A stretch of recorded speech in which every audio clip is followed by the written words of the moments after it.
And we're back. That song's kind of goes kind of hard. So slap, boy. And we're back. Kingz of Disfunction, episode 6. There's a lot to talk about this week. Big Hirsch, do you want to introduce the family? Hello. Welcome to KOD episode number 6. I am the chocolate one. Nia Jack's favorite piece of candy. I'm married to Miss Lilo. I am Big Hirsch. And underneath me, but always standing beside me and got my back, Mr. We gonna roll up on that wrestling fan if he don't act right. The Milkman, you know what I'm talking about. I have somebody out there in Dallas, you know what I'm saying? Hey, The Milkman. Yo, what's up, y'all? All right, and then to his left, also got his back because they grew up. They was wearing red and black lumberjacks. The one, the only, Just Bryce. How y'all doing out there in the internet world? And above him, standing to his shoulders, neck and neck, always ready to rep for the set. We go click, clack, kaboom, Mr. Duke Kaboom, a.k.a. Della Cruz on the groove. My man Blake, what's good? What's going on, good people? All right, so we're just going to jump right into it. Prior to the show, y'all want to discuss AEW and Christian's promo. So I'll just throw it out there. Let's go. A lot of heat. If he wanted heat, he did a good job. I'll start there. I'll say that. Y'all just want to go through the contents of the promo? Go ahead. For the working man. Okay, now for real. Go ahead now. Yeah, y'all want to go through the contents of the promo for people who didn't hear it? Okay, so basically, Christian came out. He was on that. He was drinking some type of Canadian beer because he came out there wilding like 2-3 weeks ago when he was talking about Jungle Boy, and he basically said that like he never wanted to be the father figure to Jungle Boy, and that he basically said, "I'm happy that your dad's deceased," which, in my opinion, you can't be out here talking about people's dead parents, because where I come from, you know, that's grounds for immediate ass whooping. You know what I'm saying? That's facts. Yeah, I mean, it's that's just the code of the street. You know what I mean? But not even just the code of the street. Like when you look back to when Charlotte and Sasha Banks had a segment, and Sasha Banks had to say something about Charlotte's late brother Reed. No, that was Paige. Sasha had to say something about Charlotte's late brother Reed. No, that was Paige. It was Paige? Yeah, that was Paige. I remember she said, "Your brother Diddy." It was one of the two. Anyway, but she had to say something, and it was just one of those things where you could tell she didn't want to say it, but she was forced to say it. Christian came out there on a whole different level. Bro was just, he chose violence that day. He said it, damn near looked like he meant it, to be honest with you. He sold you on it. Like you said, it almost seemed like he meant it. He sold you on it. I don't agree with it. I understand there's heat, and there's heel heat. You want to get heat. You want to get the crowd hating you. He got the mom and the sister shooting him the bird. That's cool. I don't mind that. That's fair game. That's fair game. But yeah, when you start going in someone's actual life, I know it's wrestling. It's the world of professional wrestling. You're going to do whatever for ratings. It's going to. Sometimes I will say Tony Khan do a good job of getting you invested in the storyline. I'll say that. So if there's ever a way, he's going to take the most screwed up route possible to get you invested in a storyline. and he did it again. Because I will say people are invested. I'm low key invested. I want to see when Jungle Boy come back. What's about to happen with Luchasaurus? And I don't know if we're gonna touch on it, but it's gonna happen with Luchasaurus and Christian, and how he gonna respond to him talking about his dead dad. But yeah, I agree with Hirsch. Like on a personal level, yeah, you just don't do that. It's certain lines you don't cross. Yeah, like people know this is wrestling. People know he really doesn't mean that. Like, so it's like I don't buy it. Like, nobody believes that he really feels that way. Go ahead, Bryce. I'm on the opposite side. I liked it. Stay true to the case, brother. Okay. I thought the premise for the promo, like the reasoning why he turned on Jungle Boy, I thought that was kind of stupid. I get that, like, it ties up a loose end and you can connect all the dots that you want to connect. I feel like it was just kind of pointless. Like, you literally got eliminated from a battle royal like a year ago. And you've waited this long for what? And it's like when he talked about in the promo about, he's not there to put over young talent and it's all about money and Jungle Boy cost him money. Bro, you literally had a world title match back to back on a TV episode and a pay-per-view. And you won the Impact World title. So, like, I just don't understand that portion of the promo. But as far as what he said about Jungle Boy, I mean, I feel like distasteful things happen in wrestling like all the time, like literally all the time. Some of them are a lot more egregious than others. But hey, heel Christian is great Christian, and I'm happy to have heel Christian again. That's when he does his best work. And I didn't really mind it too much. I mean, everybody knows, you know what I mean, about Jungle Boy, his dad, and all that. So it's a touchy subject. But to be honest, for that particular fan base, like, they like that kind of stuff. And without having MJF, like, who else on that roster is going to cut that kind of promo that can say that kind of stuff? So, I mean, I'm not too mad. I had a problem when Baron Corbin brought up Drew McIntyre's dead mom. I had a problem with that because it's Baron Corbin. Nobody likes Baron Corbin. Right, so you don't need to go there to get you don't need to go there to get heat. For Corbin, he don't have to go there to get heat. He already got heat. I feel like you don't. That's how we got heat. Set you apart too. Because how many people really would go there? I thought Christian's promo was fine up until I think his explanation was fine for the heel turn. Yeah. I mean, it stretches it a little bit, but I thought it was fine. I thought going after the mom and daughter or sister was fine because they're there. You can just shoot on them there, which is fine. I just don't think you need to bring the dead dad into it. It's just there's other ways in wrestling these days to get heat, so you don't need to go there. I mean, it was distasteful. Hey, when WWE ran that storyline with Sheamus and Jeff Hardy, but I mean, Jeff Hardy won in the end, but Sheamus was really right in the end. So hey, who knows? And this is the Jeff Hardy's an alcoholic storyline. He hit somebody with a car, supposedly. He doesn't remember. Go figure. He also passed a drug test during that feud. But anyway, I'm sorry. I've digressed. Continue. Yeah, Fireball in the car in the feud too. Yep. That was a good feud, by the way. It was decent. Shout out to Sheamus. That's why I said, hey, it seemed bad at the time, but hey, in the end, he was actually right. But Jeff still won the feud, so I guess it's a good message from that. I don't know. So now Luchasaurus is with Christian now?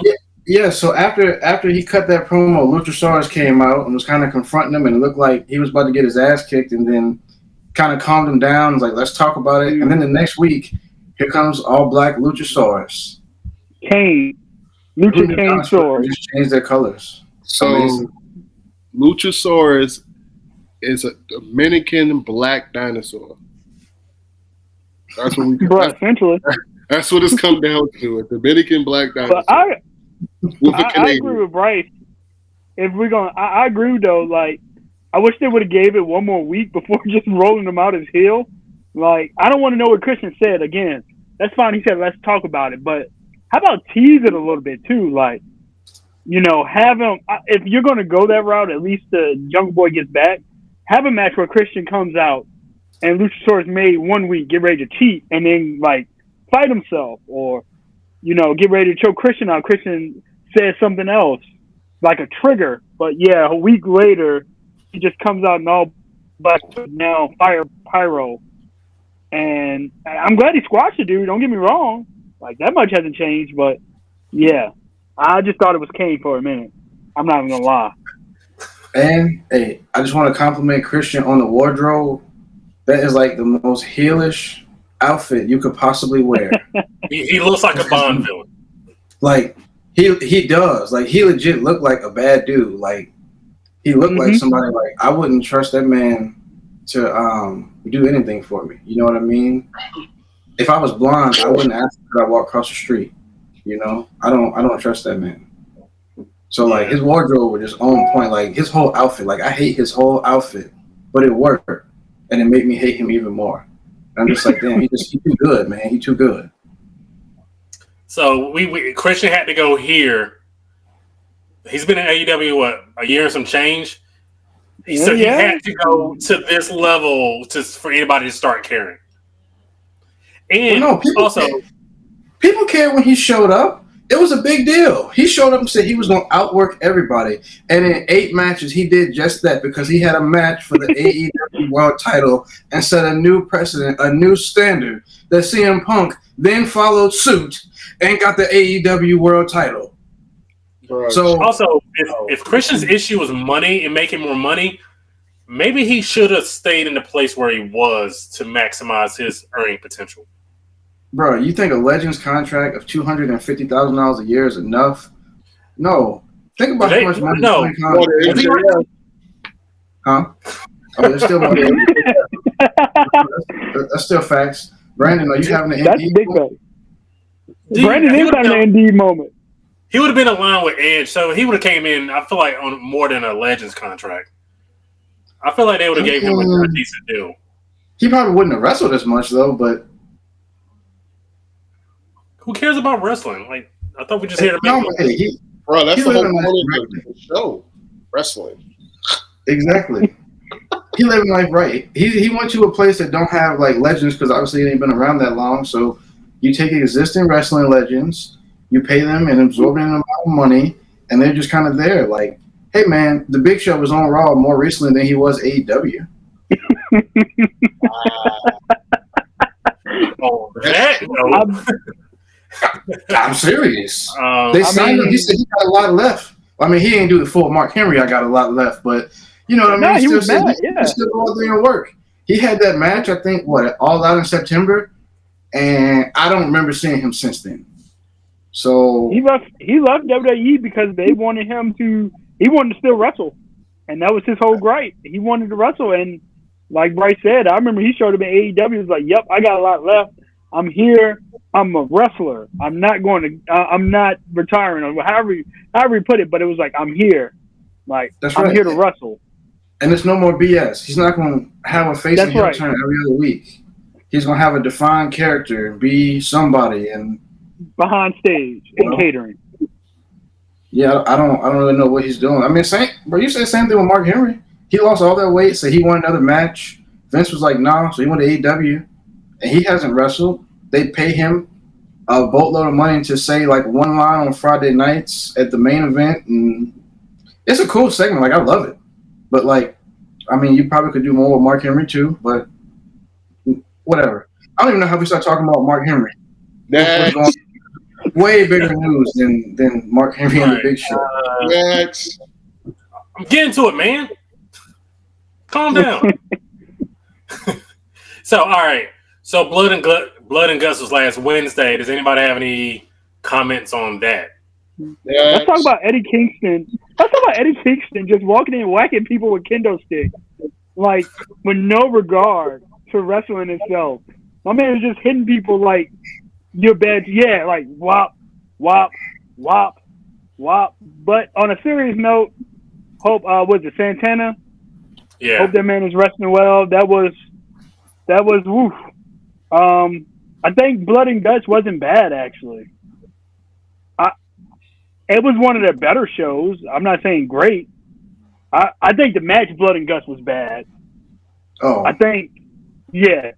I think what they put on TV was better than what they put on TV in a minute.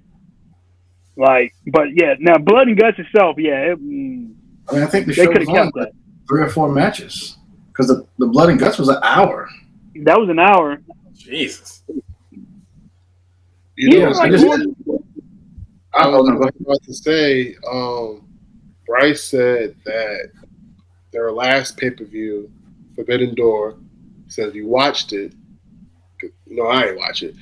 So if you watched it, he said it was a really good pay-per-view from top to bottom, which is crazy because last pay-per-views have been just, they've been a whole ass. Not a little ass, but a whole ass.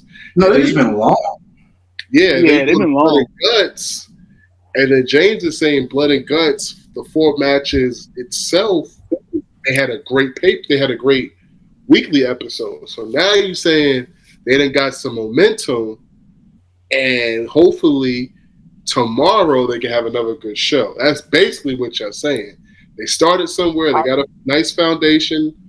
I didn't say all that. I didn't say all that. I think less is more. I will say that. I think less is more. But you can't put on an hour match every week on TV. No, I'm just saying, like, not that particular match. Yeah. But they just have a foundation of a solid pay-per-view, a solid weekly episode, and then now they go into another week trying to get another solid weekend. Yeah, they did $1 million last week, but it was gimmicked with the Guts. So we'll see because they lost some viewership because of Forbidden Door. Rampage is still whatever down bad, but I respect Tony Khan. That man don't want to have people choose between wrestling on Friday night. He took the worst time slot. I'm not gonna give him too much for ratings for that show. It's 10 o'clock on Friday. Mm-hmm. Then either pick another night or don't run that time slot.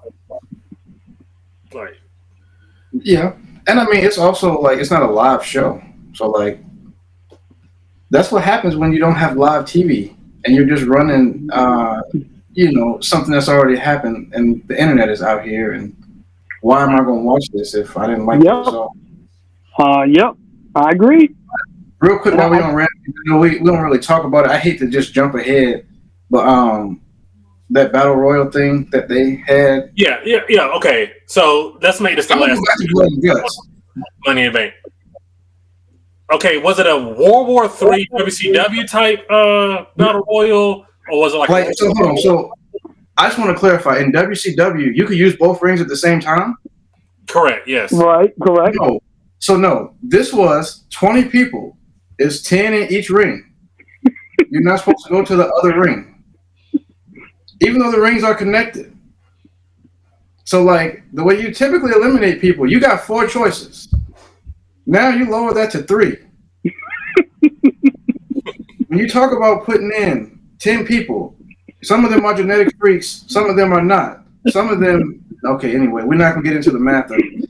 Anyway, I was just watching this and I was so confused because, like, I didn't understand the rules. I'm like, why are they all staying in one ring? Why wouldn't they, like, go in other rings? Right. And then until it got to the final 2, like, my man just went in the other ring and just snatched up Darby Allin. And I'm like, well, why didn't they just do this earlier? Because, like, they made it a big deal. It was really weird to me. I don't know if this was an accident or it was just coincidental.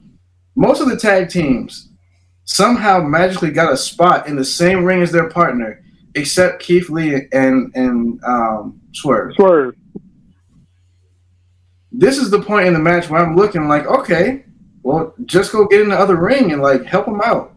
Nope. Swerve is just standing there watching Keith Lee just get whooped up on him. And I'm like, what is this? Why is this a thing?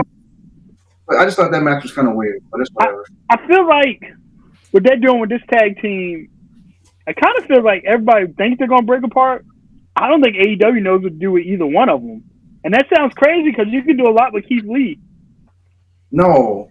Tony Khan said, I can't believe WWE doesn't have a roster spot for this guy. He's so talented. And also, I just want to say this too. When Rampage started, 2 people were already like one in each ring. One of them was the hottest free agent that they signed last summer, Tony Nese. That's how Zayn I just still want to point that out. He got no entrance on TV.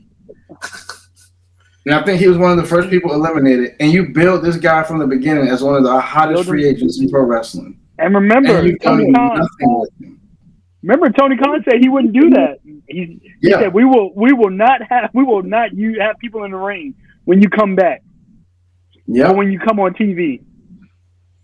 And now you don't have a choice because you have an hour show and time is limited. I think he's starting to find out what doing TV is about and some of the promises that he's made. Like I remember one of the promises that he made initially was like they weren't going to do backstage segments. Oh yeah, no, because they're a pro wrestling company. Right. They don't care about entertainment stuff and all the talking. Mm-hmm. We're going to have long promos, the open shows, and we're not going to do all these things. Yeah, okay. But I do want to talk about the blood and guts because,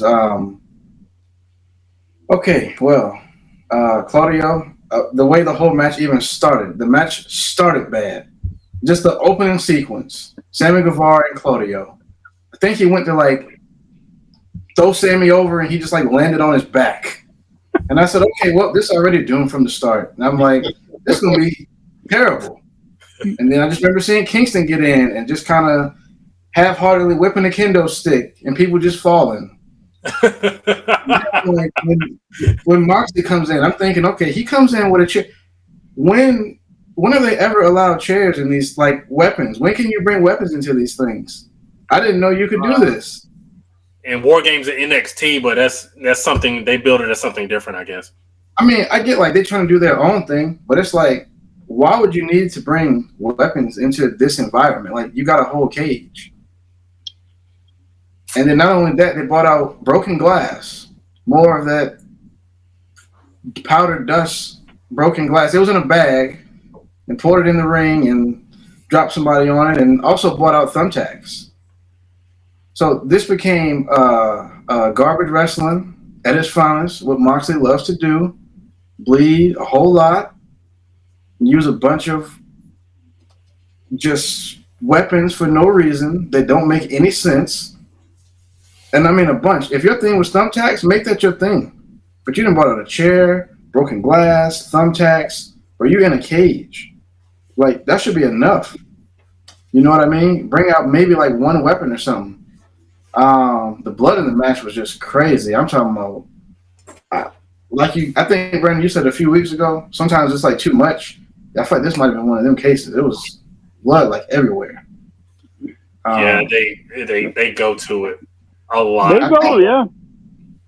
And every week. It's not in my mind who did it. There was a spot in the match, I think, where they did 3 or 4 German suplexes in a row, I believe, and just watched the show. I think literally that was the 3rd time I had seen it on that show, on that one show, that same spot. Yeah, they also have a habit of repeating the same spot in shows. Yeah, every match has a tope suicida in it, so Excalibur can, cream his khakis 3 or 4 times a night. It's just hold on. Did you?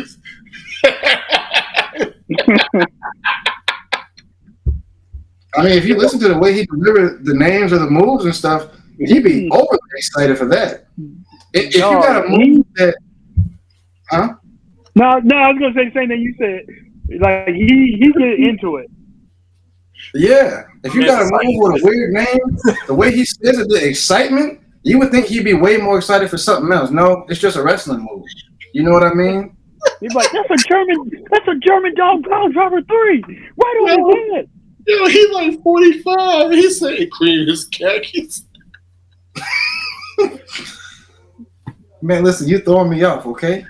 Look, Excalibur though. Look, he be knowing moves before we even know him. Like he be just knowing the name before we can even get on Google. He be like, "Yep, Listen, I only seen that once in New Japan Pro Wrestling back in 1988." Yep. This dude is like a walking encyclopedia of wrestling that like nobody knows. I've never met a least respected person in wrestling that knows more about wrestling than him. Hirsch, go ahead.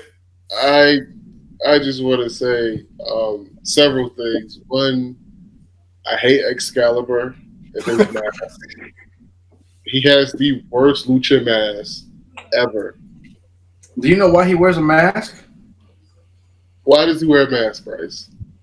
I don't know. He used to be a wrestler apparently, but I don't know. I don't know enough about him. That's what I'm saying. I know nothing about this dude.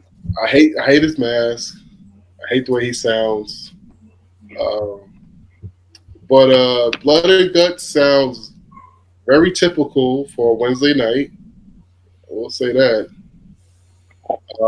Blake, do you have anything to add? I do not. Wait, I'm not even finished. I'm not even finished. We didn't even get to the finish. Let's go ahead and get to the finish.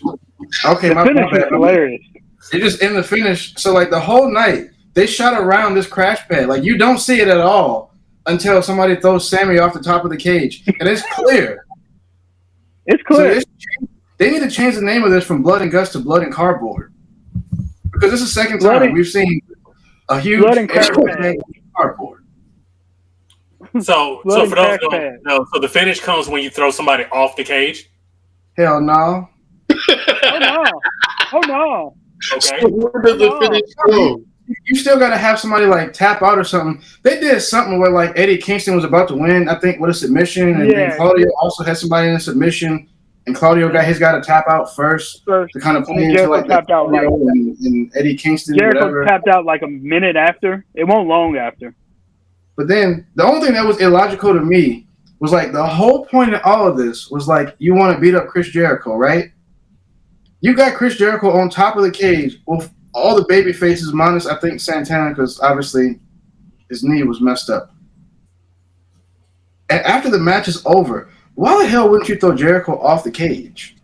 Like that to me would have been the person I threw off at the end. Bruh, like, I would have made Sammy tap out and throw Jericho off. But right. Bruh. I don't understand what was the point of having multiple heels at the top of the cage and then they're still there when the match is over. Hey, also shout out to Todd Conti for looking back for Ruby Soho and jumping down before she even attacked her. I want to give her a shout out. Ruby Riott, shout out Taz. Anyway. Cesaro, shout out Jim Ross. Todd Conti trying to open the stage. Did Jim Ross call Claudio Cesaro? Multiple times. But it's weird to me. Like, I can understand that because he was in WWE while he was Cesaro. So, like, that makes sense. That's what you're used to. For Taz, I don't get it. I thought it was weird when Taz said Ruby Riott, and I'm like, you've literally not worked in WWE in, like, over 10 years. Like, that's not her name from the Indies. You haven't called a single Ruby Riott match. You weren't in the company at the same time as her. So, like, why is that name even in your head? And it's like literally as soon as she appeared, that's what he said. Mm-hmm. And I'm like, that's so weird that he said that. Because, like, how do you mess that up? Like, you have no history of working with her at all. And this is the guy that replaced Jim Ross with going forward. Just remember that. But that's what happens when... Is Jim... I saw read some stuff that he's been transitioned out. I just want to say that's crazy, too. My man had cancer and worked there a whole time. And as soon as my man beat cancer, they're going to take him off. Yep. It's crazy to me. We can get into that. We can get into that now. That's not. I mean, we can't. I'm just saying the timing of it is crazy. Yeah, I mean, there's something else going on. Hey, Brian. All right. So, anybody that has anything else to say about AEW?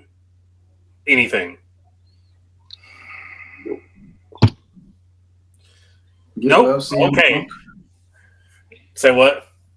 Get well, CM Punk. Yeah, sure. Why not?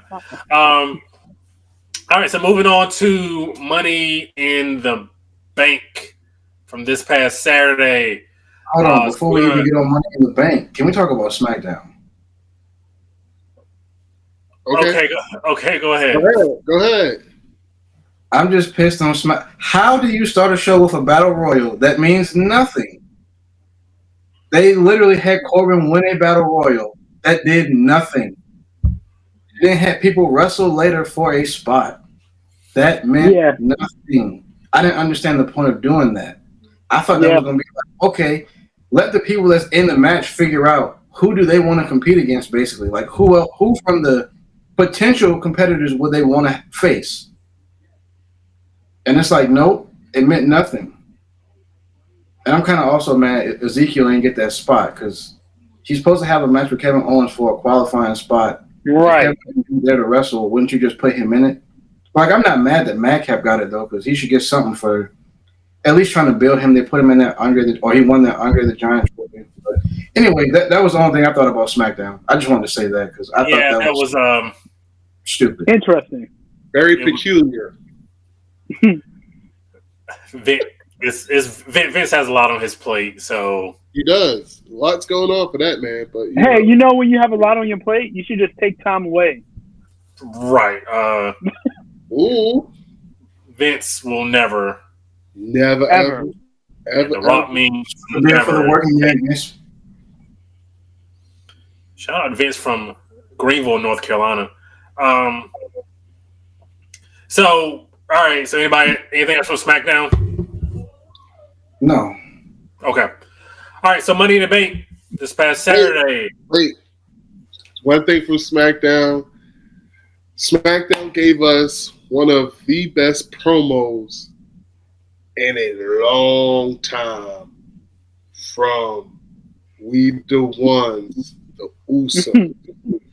The Usos and the Street Profits did have a very good Q&A type setup going on. And Street Profits, as always, they're great on the mic. Got to give big ups to D'Angelo Dawkins because for a long time, a lot of people have been saying he is the missing link to making them better, saying how much Tez is even better. Angelo Dawkins lately has put himself in the conversation to put Street Profits in the conversation as an overall great tag team. Well, too bad they're not going to be together for much longer. Yeah, I was just going to say that. Chill, bro. Chill. Yeah, I was about to say, I think you kind of know what's coming, and it's like, I need to step it up. Hey, yo. That's the thing, though.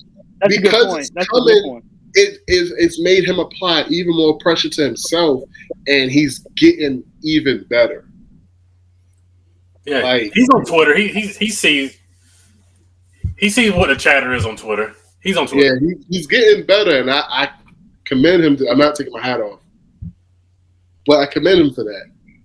Getting a lot better. And then, of course, my dogs, the Usos, they hit a classic promo, Uso style, and, they just lit them up real quick. Let them know they're the twos, and the Usos is the ones. They used the Street Profits catchphrase. They was like, "It's lit now," and the Usos are up. And I was like, you know what? No other tag team could do it that way. So I wonder though, with the Viking Raiders about to run through SmackDown, you think they? No. I mean, they're about to run through the New Day for like one match. New Day will get the win back, like always, and back to catering. Here comes the SummerSlam. Exactly. Yeah. They'll probably be on like a pre-show on like a 6-hour SummerSlam, and SummerSlam probably gonna be. They don't have pre-show matches anymore, but that's neither here nor there. No, I'm just joking. Said 6 hours for SummerSlam. That's crazy. SummerSlam SummerSlam's not gonna be 6 hours. Hey, let it happen just one time. SummerSlam. That one year they have to have 2 nights, or they do it by accident. They leak it by Dave Meltzer leak it by accident, and it works. SummerSlam night 1, the Big Four night 1. Let's play a game. Where was Roman Reigns this week? Wrong answers because nobody really knew. He was in Puerto Rico. He was on NXT, dog. Y'all just missed him. He was in Puerto Rico making Kong with his abuelita. He was actually backstage advocating for a woman for the bloodline.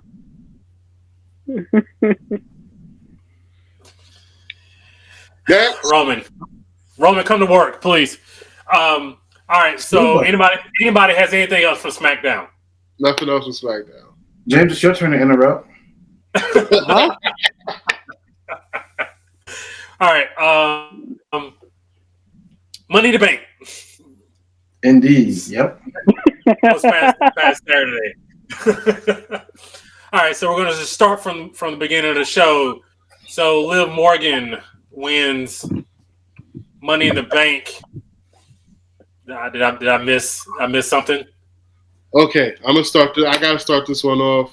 I had picked Shorty to win. Hold on. You missed it because you was frozen. You was frozen. I thought Isaiah was going to use that as the perfect moment. Exactly. This is the perfect time for you to indeed that man, and you no. My man, hey, let me go ahead and brag about my pick. Yeah, bro. Yes, you. Bro, yeah. We all have bad days. It's okay. I don't think I was frozen. No, you definitely were frozen, bro. You was like this. You was like. I did it on purpose. Oh, okay, bro. You was laughing. I thought he did it on purpose, but anyway, I was not frozen. All right. I need my Kyrie picture. So, all right, Liv Morgan wins Money in the Bank. The match kind of scared me a little bit. Yeah. Nothing against the women. It's just the spots they were doing were scaring me a little bit. But, they came and defended the match on Twitter. I guess people were getting at them about the safety of the match, but they know what they're doing. I'm not in there. I don't know. It looked scary, some of the spots. So, but anyway, so Liv Morgan wins. We can just take the match and then we'll do the rest later. I just wanted to say I picked Shotzi to win. Due to recent developments, Shotzi has turned off her Twitter because of all the backlash she was getting from one or two of those spots that we're talking about. I felt like they're all professional. They all got to go out there and, get their spots in. I felt like what they asked of her could have been done.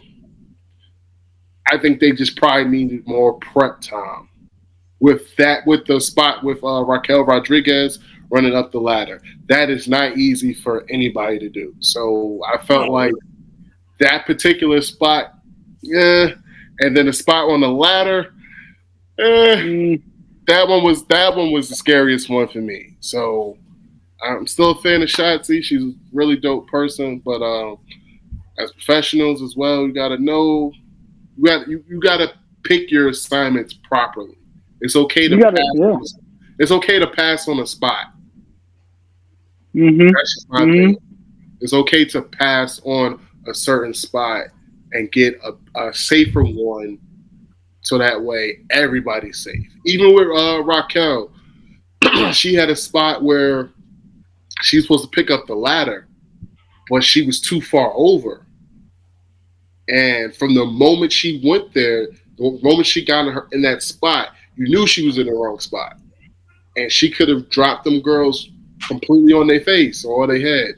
And, Now, do you attribute that to nerves some or I do. Not enough? Nerves, inexperience, and no natty. Yeah. Yep. No natty. No natty to tell you exactly where to be. No natty to lead, yeah. So I do. Yeah, I agree. I agree. I attribute to inexperience and nerves in that spot. It's for someone, especially Shotzi and even Raquel. This is the big stage. This is the first time on that.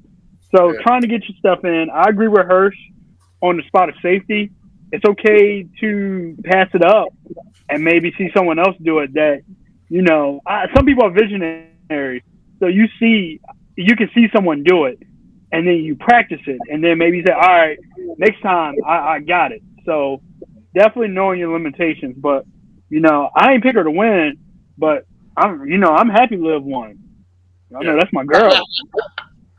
Yes, we all know you're happy Liv won. We know you're. I ain't pick her because I ain't want. I ain't pick her because I ain't want to jinx her. Oh, okay. That's your Hey, formula that you're going with. I pick the Commanders every week, and where that's gotten us since 1992. Facts. I think you pick Liv, and I think Bryce picked Liv. I think I picked Liv too. You picked Becky. You picked Becky. Chill out. I did pick Becky. Bro. That was my bad. I went Becky. That was my bad. Bryson Hurst, you deserve all the credit. You picked Liv.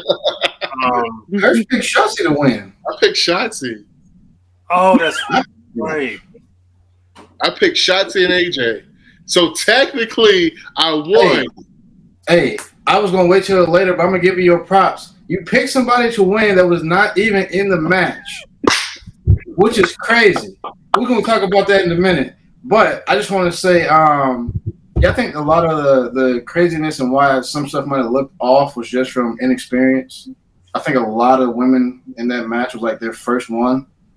And to my knowledge, I don't recall any ladder matches that, a lot of them have been in. Nope. So it's just, it'll come with experience working with, I don't even want to say household furniture because, hey, some people might not have a ladder, but working with furniture in general is, it's like working with animals and children. Just something, don't really advise you to do, but it's not easy to do. So I'm not going to give them too much. They're professionals, just inexperienced, but I'm pretty sure, next year is going to go crazy. But for what they did, hey, I enjoyed it. Happy with the result. To me, it seemed like a predictable result just because, how many times you going to, almost push Liv and then don't?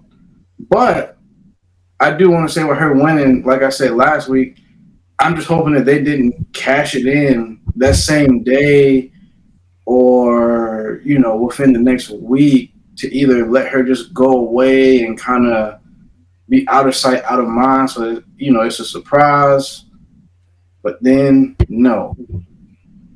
So we'll talk about the cash in because we'll get to that whenever we cover that match. But just as far as what happened in that one, yep, I have no issues with it. I'm fine. We can move on. Yeah, next match. I think everybody is good with her winning. It was only I said last week that was kind of up in the air about who can win, but I really think it was only two reasonable options, and I'm happy they actually finally just gave it to Liv. Like, you gotta start pushing people at some point. Right. All right. So if nobody has anything else to say about that match, next match was. I don't even know what you said. I think you said next. I said nope. Okay. Thanks. Thanks for your input. All right. So Lashley Theory. Lashley taps out Theory with the Hurt Lock. Wins the United States title. Bobby is over right now with the crowd. Hey, man. He has not been pinned in a match since Big E beat him for the world title. Yep. Yeah. In a single match, I believe. But yeah, Bobby's fine. I have no issues. We predicted Bobby was going to win. It made sense. I'm just disappointed. I thought we were going to get Cena for SummerSlam. It's not looking that way anymore. Well, actually, it's not looking that way anymore after Raw. So, after Raw. Maybe they're saving that for Mania. Maybe Series.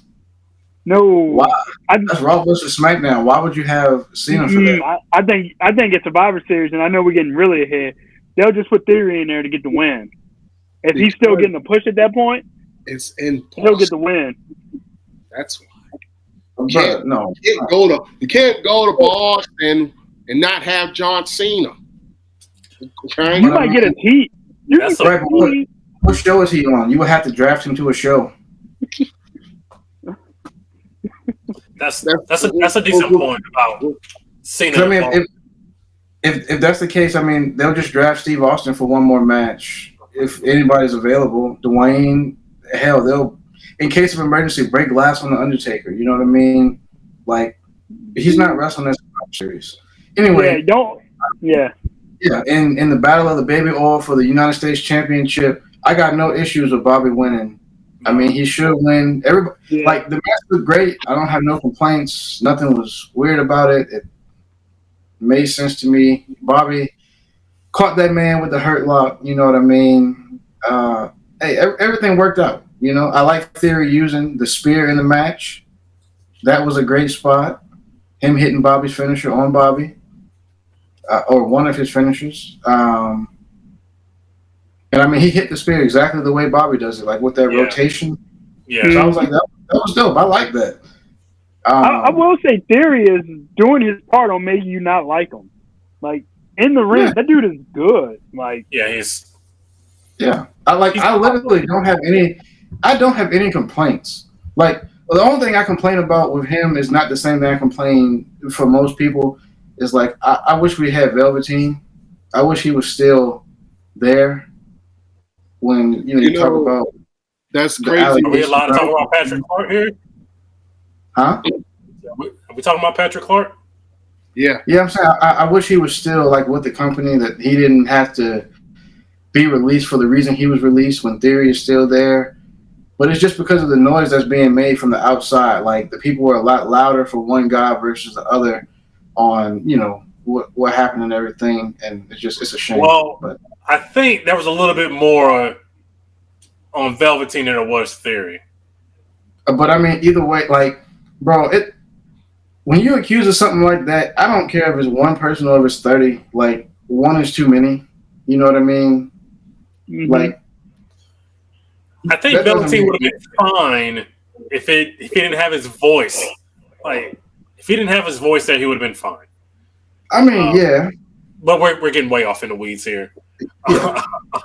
Way off in the weeds.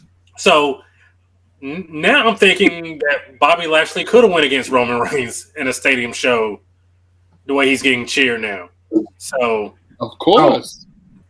They definitely could have and probably should have just did a 4-way.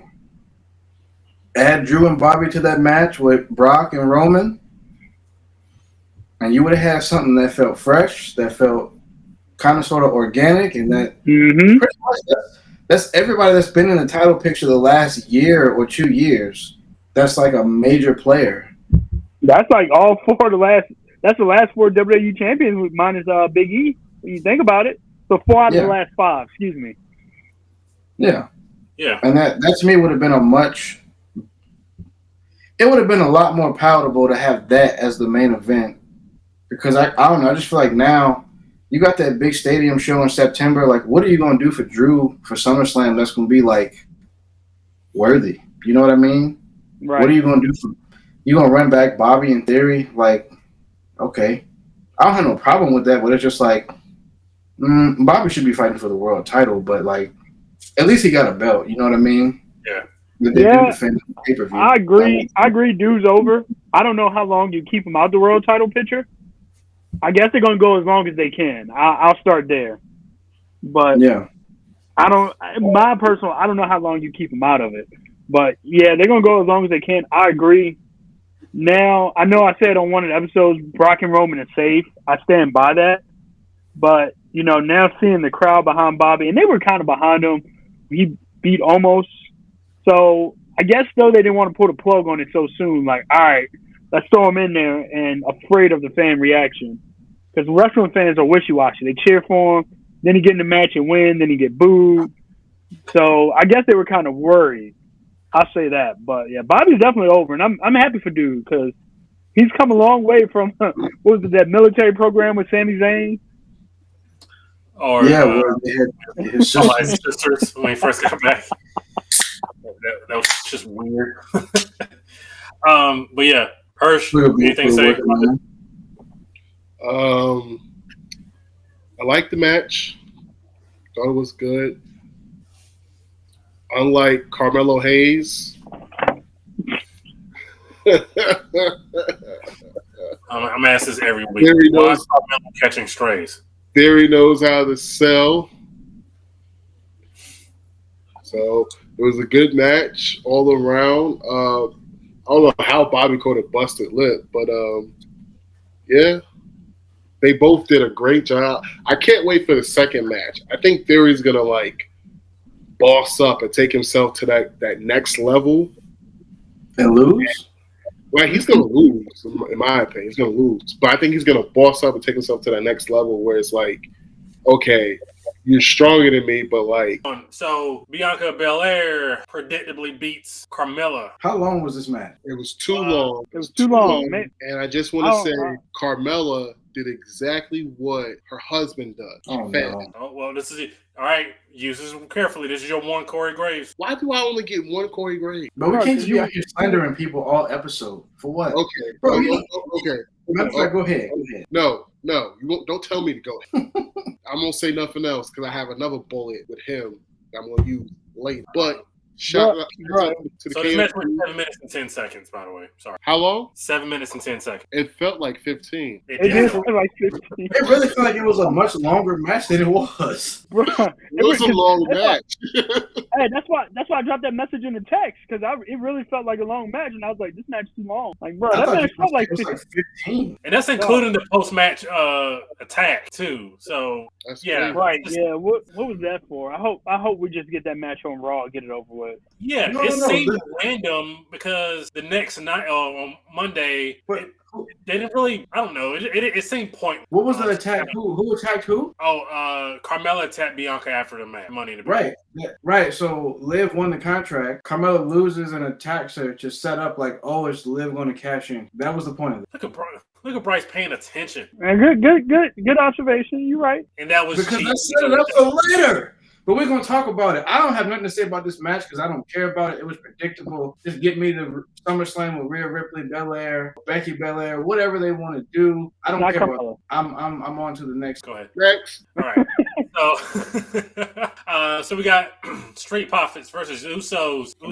Wins. They win this match in 23 minutes. Probably the match of the night. Certified banger. Yes. Yeah, I was going to say, this might be like top 3 tag match of the year. Yep. Where it did end in some controversy with Montez's shoulder being up. Usos weren't on Raw last night, which is odd given the finish. So. I don't think that's odd. I wouldn't show up if I had a controversial win, especially with the theme of the night was kind of the Profits with that cookout, and it was kind of like they're whatever.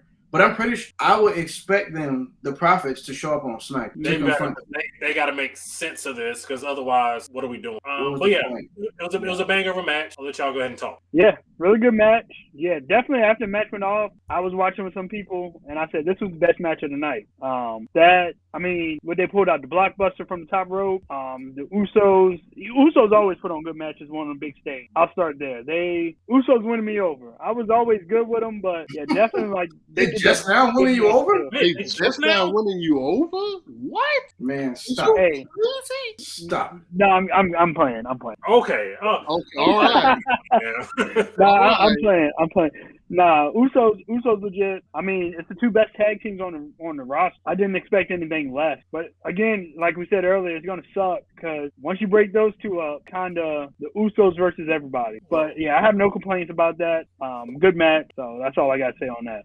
I'm hoping that if they're not a tag team anymore, they find a way to still kind of keep them together and not break them up. Because not everybody needs to actually break up or turn heel. Like maybe we just, I support you, you support me. We just go our separate ways. So I hope that they're not breaking them up where one person turns heel. Look at the New Day. They just drafted E and the New Day to a different show, and it worked out fine. I feel like Montez needs to turn heel. Not on Angela, but hold on. Yeah, turn heel, but not on Dawkins. That's just I need a heel Montez because I've seen what he does as a face. And they always say, like, with Denzel, you got to be, like, he was crooked before he took it. Got to see you switch gears. Give me a different side of, give me that that anger. Give me that passion. Give me that fire. Give me that. I ain't here for that. Like, that's the Montez I want. Because if he's going to be headlining stuff, he has to go to a different character, a different mode. Like Seth Rollins. Like Seth Rollins, he's been in his own world for years. So I need that from Montez. If Montez is going to be the GOAT, how he's prophesized, give me a heel turn. Give me a heel run. Show me what else you can do. A very compelling case for a heel turn. Bryce, anything to say about this match? I mean, hey, everything already been said. This match was fire. It was a banger. I said earlier, it's probably top 3 tag match of the year. I mean, everything in this made sense. Everything worked. Like, it was great. I don't have any type of complaint from this match. Nothing's off. I could watch a series of these matches if it's going to be this good. And I know we talked about last week, like, hey, the Profits, they're getting these matches and they're not winning, but I don't really view them any differently. I mean, I know what they do. They had one of the longest title reigns before the Usos. It was on this reign. You know what I mean? I'm just hoping that they continue this. We'll probably get this again at SummerSlam. You know what I mean? Like I said, I expect them to be on SmackDown. Try to get I hope they don't just rush the rematch and put it on TV. Because, I mean, it's not really any other tag team for the Usos to face right now. Like, not with this small of a window. Don't really have. Well, I mean, they can put them against somebody. They just don't have anything established. Like, what other babyface tag team is there? You got the New Day, but, like, they're getting beat down right now by the Viking Raiders. So, like, New Day got beat by the Shield. Some of it, you know, they don't have anybody. But yeah, I don't have a whole lot to say about it. All right. So does anybody have the same thing to say about that vignette, that Bray Wyatt type vignette? I got hype it was Bray Wyatt, but I actually think it's Edge. Hate to bust the internet's bubble, but you know, upon reading and let's break down some of the things, it's some of Edge opponents. But I paint that kind of video package if he's not in Judgment Day anymore, unless I don't know. I mean, it was cool. It definitely was cool. It got me interested. But if he's gonna be face coming back to help Raw, I mean, I guess they wanted to get away from the normal Edge coming back kind of video. But yeah, it was too.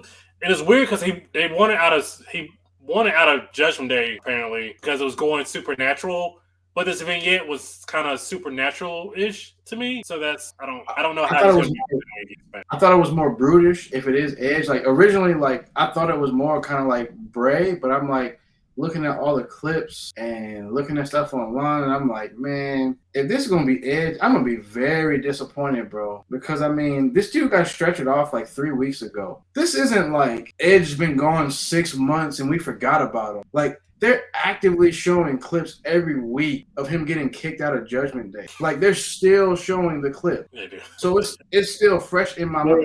Why would you need a video package for this? This ain't really about Edge and what he used to be. You know what I mean? This should be about his comeback after getting kicked out of the group. Why would you put this much effort into a comeback segment for this dude? He don't need this. So I'm hoping it's somebody at least new or different. If it's Edge, I'm gonna be so disappointed, bro. Yo, Elroy. You know what? Bro, I'll be happy for that. Bro, I'll be happy for bro. that. It's Edge. Like I haven't seen any alternate theories about who it could be. I don't even know who else it could be. That's why I said I'm at least hoping it's some kind of new character or something. I don't want to see a brutal version of Edge again. You know what I mean? I don't care for that. I don't care to see a video package for a Hall of Famer who literally was on TV 3 weeks ago that they haven't stopped showing on TV. I don't have a reason to miss Edge because they've shown him every week. If he was like attacked and stretchered off and it's like, oh, you got to update, hey, he gonna need a neck surgery to just kind of play into his history or something. And it's like, oh, it's 5-6 months later and I just forgot all about him. Okay, cool. This is 3 weeks later. Like, what are we talking about here? Have you ever seen somebody get stretchered off and get a video package 3 weeks later? No. You usually get these for people that's returning from injury, people that you haven't seen in a long time. People you forget about, yeah. So I'm like, what is the point of having this video package if it's for Edge? He don't need this. Just want to point out obvious. Edge retired 12 years ago. He's probably a Hall of Fame. I give you that. But so he's already in the Hall of Fame. No, you're not getting my point. His career up until that moment probably was Hall of Fame-ish. Hence the reason why they put him into the Hall of Fame, right? Bro, he was one of 6 men that created TLC. That's a match we still talk about to this day. It is. However, he made synonymous with Money in the Bank. Synonymous with Money in the Bank. However, since he's been back, he has had the same career as, are you ready? Eugene. All right, man. He ain't been doing nothing. He been out here taking LA as well. You won a Royal Rumble and was in a WrestleMania main event. You gonna tell me he had the same career as a man that was setting off explosives? He ain't do nothing. He ain't do nothing. Stop it. Bro, next. I'm not even gonna acknowledge that. We're gonna skip past that. Yeah. All right. So Ronda Rousey beats Natalya on main goal front. I didn't watch this match. Buddy, you missed a classic on how to make somebody look stupid. Explain. Because that cash in after the match made Natty look stupid. Liv had no offense on a cash in. Just simply rolled up Ronda because Natty put in the work on her leg. If that's the case, Natty could have just rolled her up the 3 minutes prior before Liv came out there and just won the match. I don't understand, how do you have a cash with no offense? Ronda was not hurt that bad. She had a leg injury. Her finishing move is either an ankle lock or an arm bar, in which neither one of those moves do you need to be standing for. Liv rolled her up. And won the title. The entire match, Natty's focused on her leg and trying to put her in a sharpshooter. Literally, if she would have just pinned her, she could have won the belt. That to me just showed how Natty is only a one-time, I think, women's or SmackDown champion or whatever, as long as she's been there. Because she's an idiot. Apparently. She comes from the Hart family and doesn't know you should just roll up somebody that has an injured leg. Yeah, that was a bad cash in. That by far.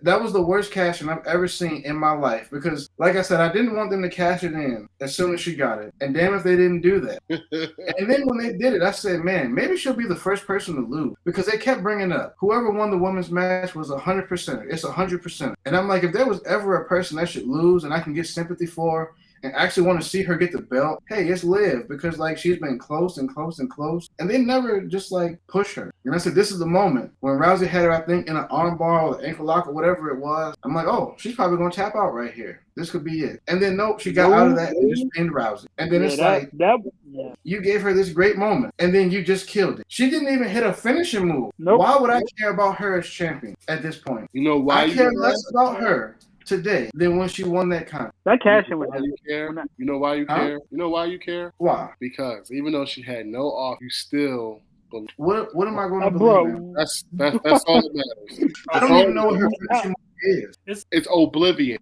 Oblivion, like, come on. Wait, but tell me, when would I have seen it on TV? When was the last time? It's been a while, right? It's been a while, right? You did it last night. She didn't use it. You used it last night. Well, I guess you're saying before the pay-per-view, though. No. I'm saying before the pay-per-view. She used it last week. Google. I mean, I don't know offhand. But okay. But her finishing move's kind of complicated because it's off the rope. So there's nothing that she could have probably done without highly sophisticated setup.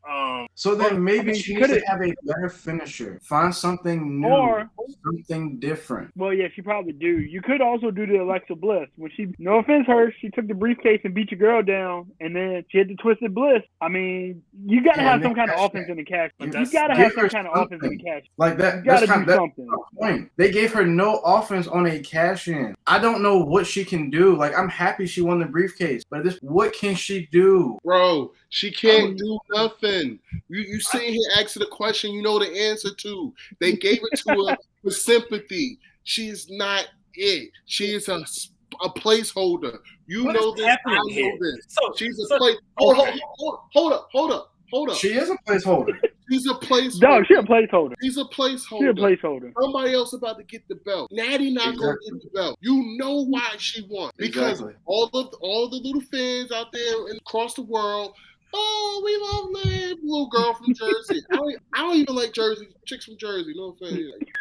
But come on, nobody cares about Liv. Nobody cares. Yeah, that's just not true. No, people care. People care. People care. You asking questions, you know the problem, Jake. You know what's going on, Jake. Okay, so wait a minute. She's a placeholder. She definitely a placeholder. Okay, well, again, I keep saying this every week, and y'all keep shooting me down. Money in the Bank title reigns aren't typically great anyway. Exactly. No, on the women's side, they're not great. On the men's side either. Wait, hold up. Lately.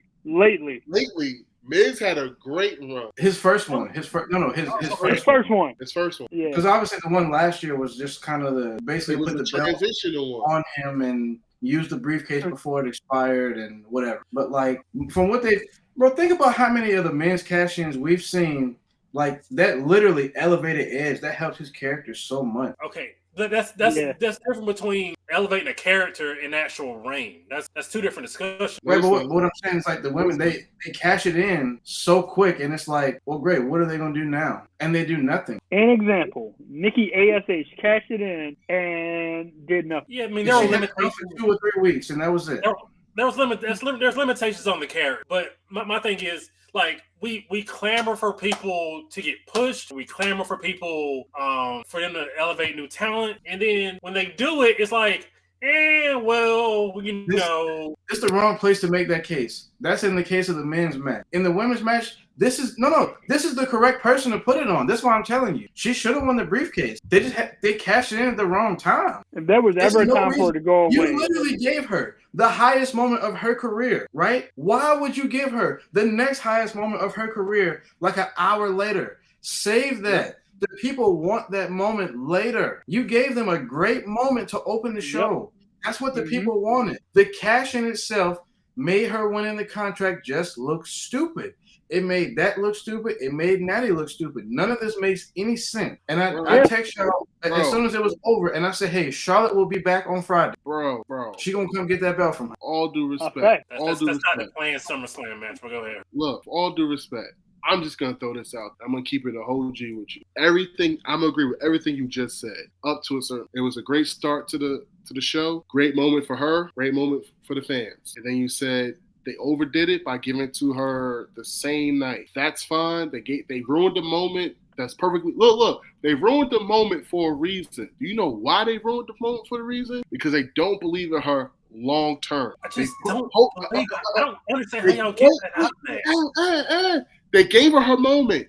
They got her out the way. She good. She's set. She's clean. She's bathed. She's white. She's fed. Now go to sleep. Now he right though. He right though. They gave her a moment to get out the way. Like, so now, that's evident. Now when September rolls along and they go overseas, I guarantee it. If it's not Charlotte, it'd probably be Doudrop. That takes the bell off. And I'm just saying. How Doudrop's on Raw. Bro, you doing title like a few weeks ago, but okay, anyway. You're doing too much. She's on. No, but I will say, like, if there was, I'm going to piggyback off of Bryce's point. If there was ever a time for her to go away and get a better finisher, that was the moment. You can write her off TV and she come back with a whole new moveset when it's time to cash in. You have a year to cash in. A year from July 3rd. Like, you gave her moment. She got the briefcase. Now have her go away. I think on balance, I agree with y'all about it shouldn't have been cashed in that night. Shouldn't have been cashed in the way it was. I didn't like the post match with Ronda taking. Like, I thought that's the most egregious part of this is Ronda kind of stealing the moment from her and not letting her get the moment to herself. I think that was stupid, but I think this is a sign that they do believe in her and that at this point she's going to get treated seriously and get a push. Nikki ASH isn't the same character. Like, you can't, there are limitations on the character. So that's why her title reign was trash. I'm not even saying Liv's going to have a great title reign. I'm just saying now I feel like she's going to be a main eventer in that division moving forward. I feel like the first one on some people, though, is a wait and see kind of, well, let's test it out first. Let's see if they believe in it. And then I say the second one, if they put it back on her. She was in a pop last night. Like, she got a big pop last night. And you know what? So, that was illogical to me, too. Why would you have her on Raw? Because she's on Raw. Like, her home brand is Raw. But she's a SmackDown one. So does she just all of a sudden have like dual showship because she was drafted to Raw and now a SmackDown Women's Champion? No, but you want the champion. You want the champion. I get it, but you want the champion to address the title win, like on the first event, like the first show. I want her to do that on her show. Give her like a little challenger, like not that Shotzi got a big deal. Let Shotzi come out there. She's good on the mic. She can prove why. Like, hey, I should have won Money in the Bank, and that should have been me. Give me a match tonight. Let her showcase something as champion. You know what I mean? And you good. Or But it's also let good Matt that come her out out and of just Raw say, hey, promo. I softened her up. Like, you should be thanking me, like what she said on Raw. And you got that match if you wanted. But to me, at the same time, like it's just weird to me because, like we just said, with the attack on Bianca Belair, okay, you had her down. Why you ain't cash in on her? Why would you cash in on Ronda Rousey? You know what I mean? What's the difference in what happened to Belair versus what happened to Rousey? For how they cashed it in, there's no difference. If that's the case, wait until like the next. Well, I was gonna say wait till the next Hell in a Cell, but they already had that. So I was gonna say if they had a women's Hell in a Cell match, that's another great opportunity to cash in after a match. Somebody just had a grueling match. Nothing about that match was grueling. Nothing. Wait until there's some women's match with furniture. Wait till TLC. Wait till it makes sense. Nothing about this made sense. Belair was down just like Rousey was down. You know what I mean? Yeah, For how they We're not doing that to Queen. It ain't happening. No. I'm not saying she should have cashed in on Belair. What I'm saying is the opportunity was there as well, and she didn't. So what was different about the Belair and the Rousey situation that she cashed Rousey in? don't need to be champion to begin with. Well, okay, so kind of storyline. This after the post match beatdown, Bianca popped up pretty much almost immediately after a beatdown. So she only had a 7-minute match, so it wasn't a grueling match. At least you got the excuse of Ronda limping around the ring again.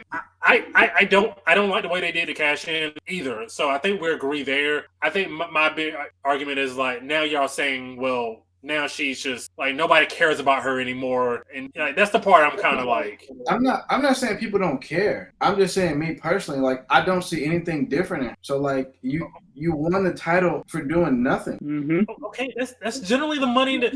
Okay, whether you use a finishing move or you don't, it's still kind of a cheap way to. But we talked about this last week though, as a babyface cash in, right?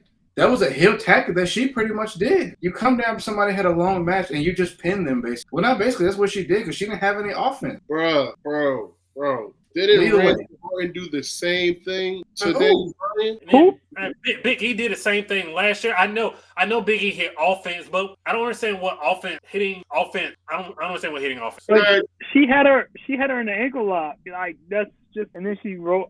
She just got out of the ankle lock and just rolled her up. She got kicked in the bad. Ronda got kicked in the bad leg.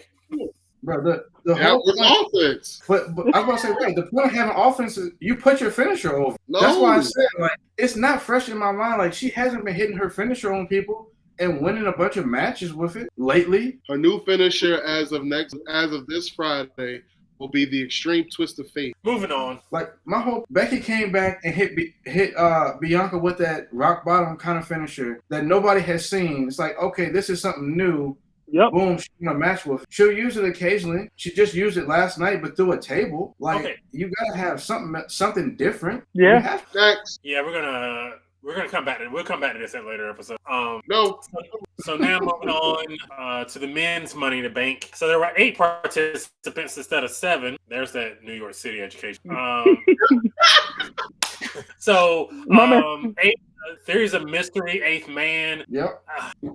When like Adam Pearce came out, I was like, oh snap, who's it gonna be? And then he said Theory, and I'm like, well, I think he's gonna win. I was just kind of hoping against hope that he wouldn't, but I knew once Theory got announced, he's probably so. Austin Theory wins the men's Money in the Bank. I wasn't particularly happy when it happened. Now I've had a couple of days to kind of reflect, and I think he's just a goof that's gonna get who's gonna lose to Roman at some. But I don't think he cashes in. I don't think he's gonna cash in. I think they're going to transition and do exactly what they did to Otis to Theory. I think somebody else is gonna challenge him for it and take it from him. That's just you're not gonna run that program. You're not gonna run that program back to back years. Yeah, you're not. Like, you're not gonna run it back to back years because that's going to eventually devalue. You're going to devalue the briefcase because then people are going to expect it more. I think with Theory, he's not going to cash it in because one, I mean, I don't know. We still don't know if they're going to do a draft. There's rumors that they are. There are rumors that they aren't. But yeah, Theory's not going to cash in at SummerSlam as much as everyone thinks. I think here again, he's going to hold the briefcase. Oh, go ahead, Bryce. Go ahead. No, I think he's going to cash in, but like the Usos going to step in. That's all. I don't think Drew's going to cash in. I think he's going to hold the briefcase for a while. I think he's going to tease it. I think he's going to be one of those. That's what I'm saying. Oh, okay. I think he's going to go to cash in, and then they'll step in in, and then Roman just gonna like spare him or something, and then that'll be the show. Yeah, he gonna tease it for a while, but yeah, Roman not gonna come to work to get cashed in on. Yeah. To go back. Yeah, he's not coming to work to get cashed. It's gonna be somebody else, whether it's Drew or. It depends on what they do with Roman, how long they keep the belt on. So right. I think what could happen, which would be weird, but if he kept the contract a year and essentially didn't use it because Roman ain't there. Yeah. So I'm just his opportunities are very limited, basically. He's got like a 1 in 12 chance. That would be funny. That would kind of be funny. Like I couldn't cash in because you won't hear. So they're making a big to do about the cash in at SummerSlam. I think they shoehorned that step in one because they needed a hook and a gimmick. Now they're just gonna bring this up every week, and I just feel like he's gonna attempt to cash in. It's becoming too obvious at this point. He's gonna attempt to cash in. He's going to lose. And that's going to be a shame. Somebody who can take a money to bank loss. He can take the money to bank loss. So that's why I'm kind of okay with it now. But I wouldn't beat him after that match, though, especially with a part-time guy. I know Roman is like a recently kind of part-time guy, but like I wouldn't beat him with a dude that's part-time that just had a crazy match like that. To me, it would have to be like basically a moment where he don't necessarily look stupid, but like you think the person is like donezo and they're out of it, and then it's like, oh no, like they rose to the occasion and like they beat him. But I don't know. I just feel like beating Theory. Like, what does that do for the champion as well? Because I feel like again, if you successfully beat somebody that like cashes in Money in the Bank, that should help you. You know what I mean? Like that's a babyface. Like if you're a babyface champion, you got a heel cashing in, and like the heel loses, that'll help the babyface. So that's something I would expect, like Drew McIntyre. You know what I mean? Yeah, but Roman's Roman though, so that normal things don't apply here. I really thought when they announced Theory, I thought they just always gonna beat up on Theory. I just thought like the 7 of them was gonna be pissed off. No, you gotta get on. I felt like what's the name should have won. Riddle. I felt like Riddle should have actually won. I would have just made for better TV. I think at times like there was just much better stories you could tell. There's much better stories you could tell with other people in the match. I feel like really the only reason you put this title on, put it on Theory, is for him to lose, because really Roman ain't dropping that belt before 39. So they got Roman's not losing before 39. If he loses, it's going to be to Drew in Europe. Other than that, he's not losing before 39. That's it. That's the only time he gonna get pinned. Yeah, and over in Europe. That's the only pin he will take, in my opinion. So if he doesn't lose in Europe, then we're just agreeing he's not losing at all. At this point, you don't. Listen, you don't tug on Superman's cape and you don't piss upstream. Yeah, I think Theory's just gonna lose the briefcase at SummerSlam. Yeah. Dang, bro. I don't think so. I think he's gonna hang on. I don't think so. I think this dude about to hang on to it for a while. Yeah. So do y'all think he cashes it in successfully, or you think he just loses it at SummerSlam? Yes. No, I don't. Who said yes? Yeah. I said yes. Right. So when will he cash it in? I don't know. I gotta wait for it. Bro, he got a whole year. Listen, he got a whole year. So like originally in the moment, I was so mad with him being added. Like when I think I missed the very beginning of the match, just like on probably a bathroom break or something. And like I didn't realize he was in the match till like somebody jumped off the ladder. I think they like it was some spot. Like they hit Theory. And like his selling was like him holding the bottom of the ladder for whoever was on the ladder to jump off on people. And I remember like texting y'all like, hey, when did they put Theory in this match? And like when he won the match, I'm thinking like, I was so mad. I'm like, how could you do this? But then the one thing that hit me just after sleeping on it was it's just still fresh in my mind of Theory and Vince McMahon with that egg. He was coaching that man and told him to expect the unexpected. And I'm like, you know what? That's his thing. That's literally since Vince told him to expect the unexpected. That is who and what he's been from that time. And I'm like, this to me made sense because like, how would you get added to this match? Oh, obviously Vince put him in, but it's expecting the unexpected. But for everybody else in the match this time, not Theory. Right. And he won this briefcase, and then now, hey, he's going to have somebody. You can't. Well, I don't want to say expect the unexpected when they keep talking about it at SummerSlam. And I just want to say this too. I was very disappointed on Raw that Theory was beating up Bobby with the briefcase, and it came open, and there was no contract physically in the briefcase. I saw that. I was like, I saw that. I was like, I was hurt. I was like, man, at least have like your luggage or your gear or something in there, bro. You can't just have a briefcase with nothing. I mean, So if Roman's not losing within the next year, he's not cashing in on Roman. So it's just he's not. So, Roman already got cashed in on. There's one cash in per superstar. No, I think they're gonna get. I think it's gonna be creative though, man. I think I think if there's a possibility of the draft lurking, Roman ain't working 2 shows. So Right.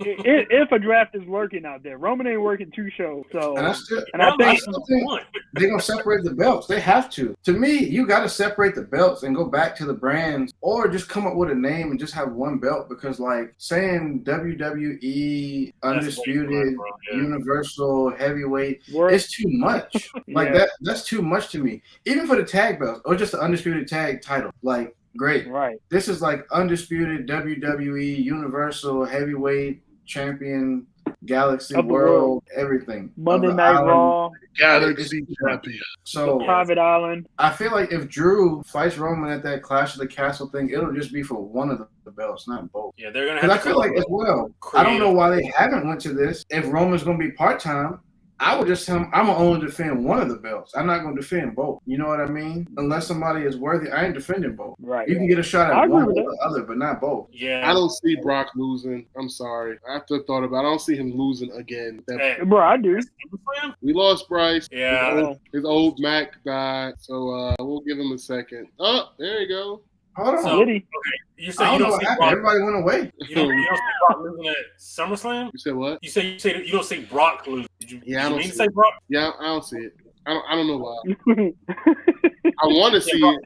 I want to see it, but I don't see it. Pretty sure. Brock's not losing at SummerSlam. You said he what? I said Brock's not losing at SummerSlam. You think Brock gonna win? I mean, Brock is losing at SummerSlam. My bad. Oh, I don't think. Okay, I was about to say. I don't think that's just my. I don't know why. I just think that's. So, more of the story is Austin Theory's gonna cash in and lose. That's the moral. Hold on. Rant of the night. Moral of the story is Austin Theory is moreover better paid and has more TV time than MJF. Well, he's not on TV. Also, that's not more of a rant. That's more of a general statement. I mean, at this point, you know what? I hate. At this point, it's more. I hate all three. James, I hate you, and I hate you, and them t-shirts hanging up in the back.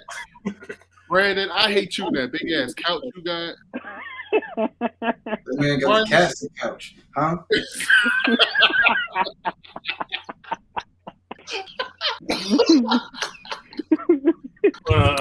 What point is this?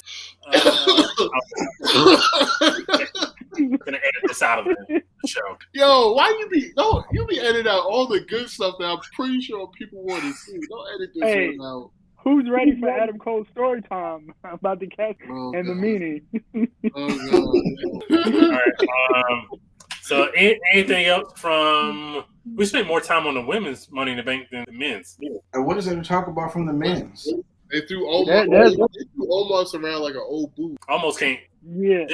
They almost try to climb the ladder once. Yeah. Yeah, it was like wasn't once. Yeah. That's all he got. His knees don't bend. Oh, that's facts. All right. Anybody got anything else from the world of wrestling? Nope. All right. Hirsch, you had a something you want to say? Yeah, go ahead. Yes. Just wanted to reach out to all of our viewers out there. If you, I had something come up this weekend where a former coworker of mine who I'm fairly decent, I was close to this man. He was a good person. He was always nice. He was always kind. And unfortunately, he was battling some demons that no one knew he was battling. And he lost that battle. And for all of you who are out there who see this, I know I joke around with my bros all the time, nonstop. I am probably one of the most immature person in the life, always trying to be laughing and playful and everything like that. But however, I do know when to turn goes. And if you are out there and you need somebody to talk to and you're going through something, you don't know how to articulate it, you could always reach out to me. I mean, if you really need somebody to talk to, and I promise you, I'm a good person to talk to. I know how to just at that time. So if anybody needs any help, we'll be dropping a link for suicide prevention down at the bottom for this episode. Very serious matter here at KOD. We don't want anyone to feel like they can't win when it comes to battling, because everybody has demons. And this gentleman who I knew, he was honestly a good person. He was a really good person. He's a Ravens fan. He's a huge Ravens fan. And for this year, I'll be definitely rooting for the Ravens for him, because I know he loved him some Lamar, and he could talk football like no other. He was just a great individual, and if anybody needs help, like I said, drop the link at the bottom. And I wish everybody out there who are fighting their demons, I wish you all the best. Absolutely. We echo his sentiments and blessings to that man's family. I hope they find peace. Anybody else with anything to say? All clear over here. Can't follow that. That's the way to end the show. I mean, I had something I wanted to say, but I'm like, it's not even nearly as serious now. You know what I mean? You still want to say it, don't you? I mean, I thought it's a good way to end the show, but okay, I'm gonna go ahead and say it. It's just in light of stuff going on the last this past weekend and everything. I don't mean anything of a serious nature. I just mean like cookout. I don't know. It really bothers me. At a grocery store, I could buy a 10-pack of hamburger meat, but the buns only come in an 8 count.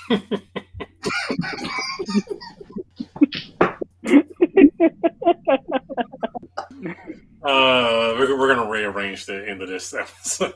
Yeah, we got it. Like, for real though, like I don't know why. Just like in cooking out, I was trying to do the math, and like I'm in here buying, hamburger meat, buying like Italian sausages and stuff, and I'm counting up the numbers, and I'm looking at the bread, and I'm like, this only come in 8 and 12, but they be selling like 10 and 18 packs. So I'm like, I'm left with either more meat than I got bread or more bread than I got meat. And this to me is like the whole chips and salsa thing. You know what I mean? The whole bag of chips normally is like too much for like the little thing of salsa that you get. So you gotta go to the store and get more salsa. And then you run out of chips, so you gotta get more chips. And it's just like, man, it's crazy. It's a cycle they keep you in. You know what I mean? You just keep buying more. But I'm not finna keep buying meat and bread. But anyway, that was my issue for the week. It just, I noticed it from all the cookouts and everything, all the planning they go into it. And I know people out there, they sell 8-count hot dogs and 8-count burgers, but I bought 10, okay? I don't know what I'm supposed to do with an 8-pack of buns or a 12-pack of buns. You know what I mean? Bro. I'm just saying that's the problem I experienced this week. And it's just frustrating. That's all. Yeah, we're going to have to definitely reorder this. But yeah, that's something I never thought about. But you be thinking on a different level. So you know what I mean? Yeah, you got it. What can I say? Write a letter to your Congress. Wow.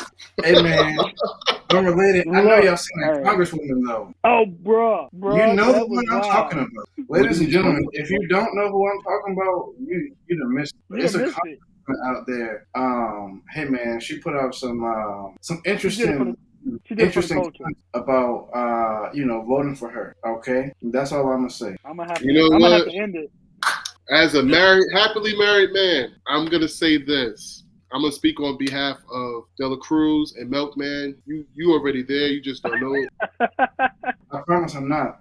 The views and the opinions of Just Bryce will not be formed and held against us. He is a 1 for 4 on this one. He's all by himself. Me, I don't even like to vote. So I don't even know who this congresswoman is. All right, we're gonna end this. So let's end this, please.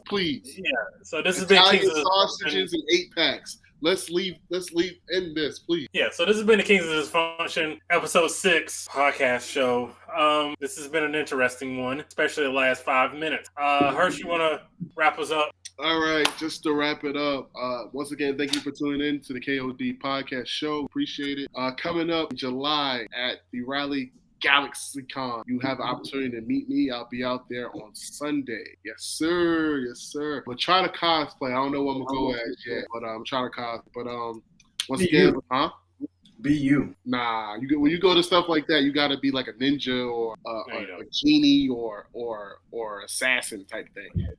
Okay, Mark Henry. Hey, bro.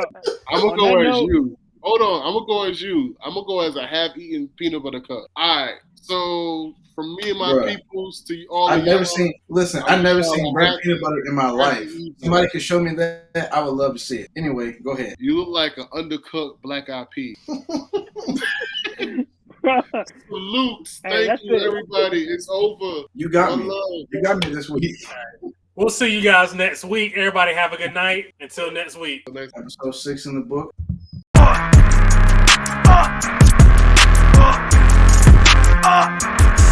Gotta be my